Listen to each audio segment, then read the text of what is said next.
What if the one thing standing between you and the life that you've been praying for isn't God?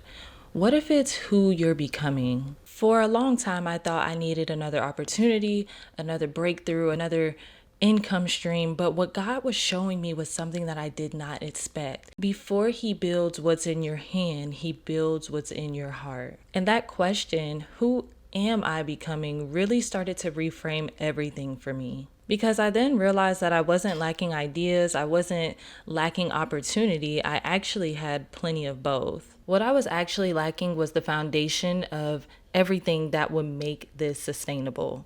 And God began to show me that before the income comes, three things must happen first. I call them the three pillars of building income God's way.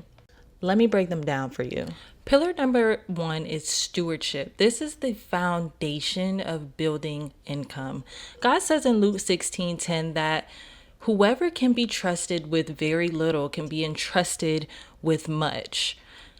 Most people who want income, most people who want to be millionaires and business owners want the income, but they lack structure. God is not a God that multiplies in chaos. God does not work in chaos, but He multiplies in stewardship. So before the money comes, discipline has to come and consistency has to come. What this may look like for you is managing your time as a mother. As parents, we are busy, especially if you are a stay-at-home mom. The tasks are just way, way heavier. How are you managing your time? This also may look like showing up daily, whether it be posting content, whether it be cold calling or sending out those emails for your business without even getting results. You have to be able to build habits before the income comes. You can't say and declare that you want to be a millionaire, but you're sleeping in until 10 to 12 o'clock every day. That's just not how it works. So God is not multiplying in that. But I then realized that I did not need any more opportunities, but I needed better stewardship over what I already had and what was in front of me. Pillar number two is skill. You have to have a skill. God says in Proverbs 22:29, do you see someone skilled in their work? They will stand before kings. I want to put it to you like this, the Message version.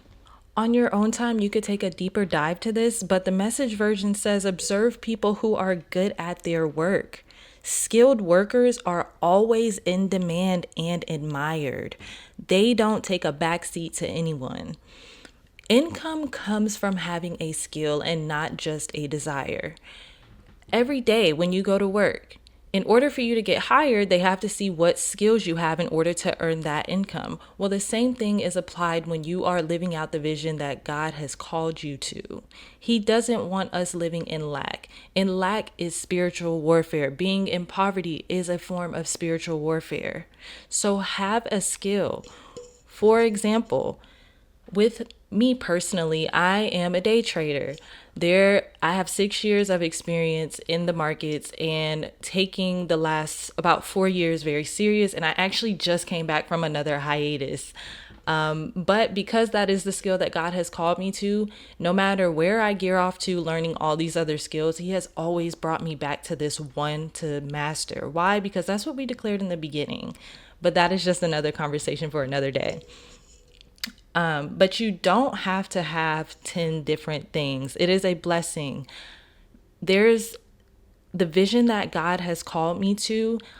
There is multiple things I do need to learn, and I have definitely been in the process, but I don't need to do all of those things right now. You only have to commit to one skill and commit to building it.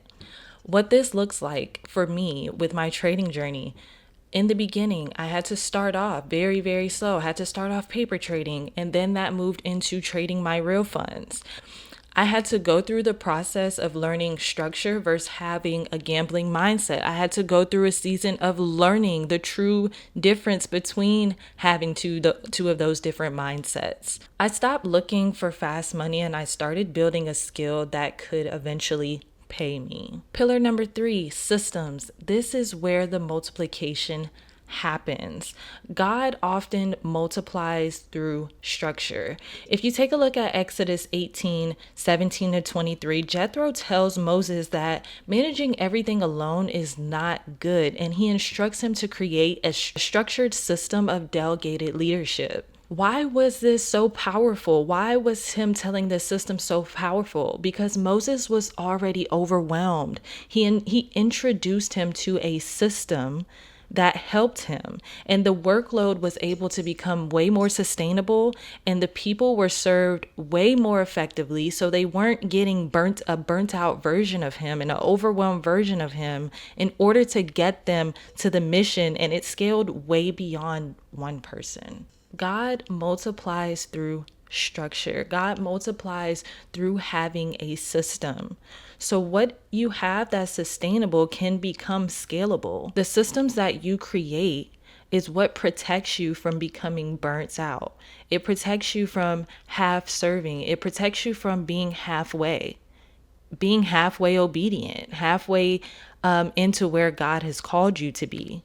So God is calling us to be organized, and being organized is a form of wise stewardship. An example of having a structured system: we're living in a time where people want to become influencers, but they necessarily don't want to like build a business, but they want to like get brand deals. It starts with it starts with creating the content, building the audience, and bringing that audience into paying customers. So the in-between process of those gaps is creating automations. You have calendars, routines, delegations, and processes that reduce decision fatigue.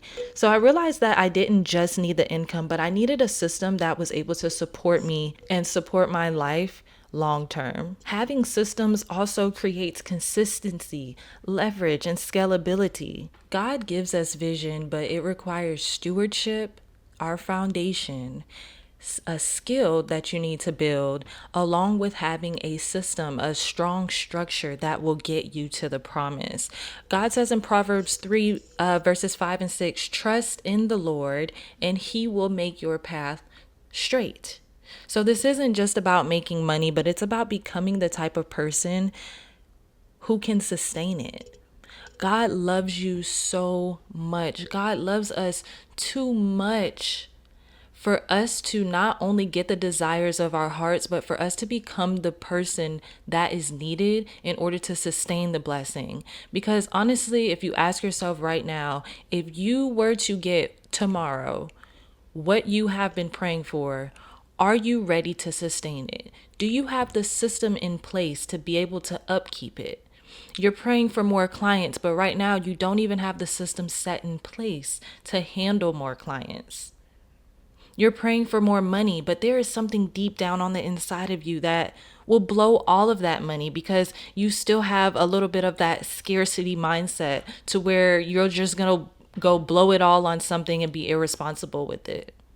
God loves us too much, and it's bigger than just what's in our hands, but he's going to build what is in our hearts. As I am telling you this today, I am still actively in the middle of this. These 3 pillars, stewardship, skills, and systems, I'm building them out in real time, right alongside with you. I truly hope this has encouraged you. Which one do you feel like you're missing right now? Is it the foundation? Are you not sure where you need to start? Is it the skill? Are you not sure what skill you need to be in? Or maybe you're a woman who knows what skill you're supposed to be actively working in, but you're having a hard time just pushing and having the faith to believe. Or is it the systems? Is everything just out of order? Is your vehicle not in place? I hope today has blessed you. And my biggest encouragement is this: don't leave here inspired and stay the same. Until next time.